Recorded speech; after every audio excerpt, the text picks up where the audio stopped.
Goedemorgen vanuit het Oostenrijkse Bad Hofkastijn.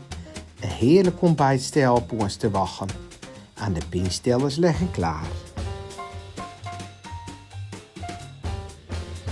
Terwijl al de rest lekker herskien, doe ik maar een rondje door het dorp.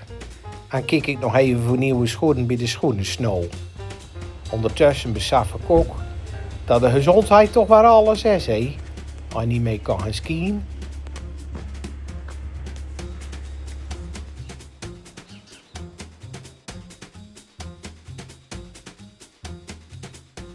Dat plakje hier is bekend om zijn terminale bron van 46 graden.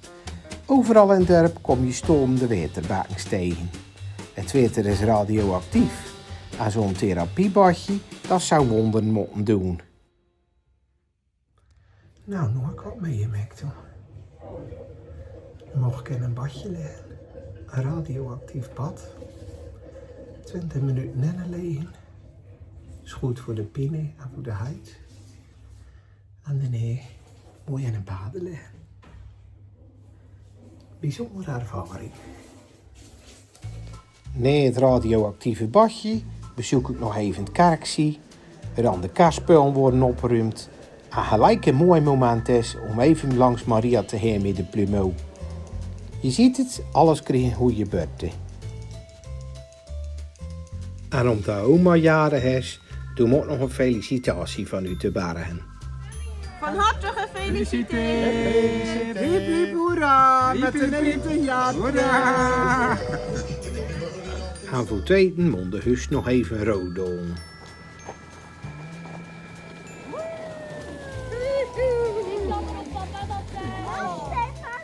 Na het eten doen we ieder even spelletjes, om dan de hus dat zo graag doen. En Jacqueline, die heeft altijd goede raadseltjes, maar als ze soms zelf ook niet aan uitkomt. Aan het eind van de neven, om 9:30, en de bejaarden nog even uit de panty op de apperski. En de jeugd, die kijkt de wat vermoeiend toe. Wat aan het nou eens zegt. Mama, wist je zeker dat ze daar niet moesten blijven? Nee, ik heb het 3 keer gevraagd aan de juf gisteren. En de volgende dag staat natuurlijk in het teken, hoe kan het ook anders, skiën.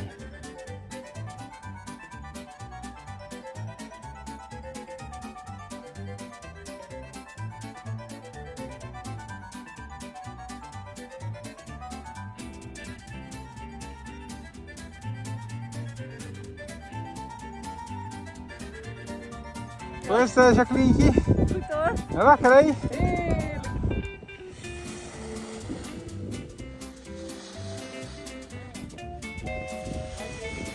Proost hé. Goed zo. Let hij maar terug, Simon. De gietjes hebben wat ga je? Oh ja, dat ben ik achtergezet.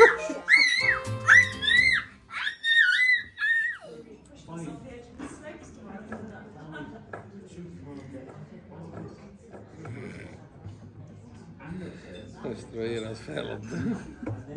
Hansie. En de hoop dat er nog wat leuks gebeurt. Ja. Iedereen is zo doet het wel. Ik had een sleepmiddel in de vreemde Ja. meteen. Ik denk dat het een leuk afsluitfilmpje voor een dag wordt. Ja. Hé? Hey? Altijd met je kop tussen de prest.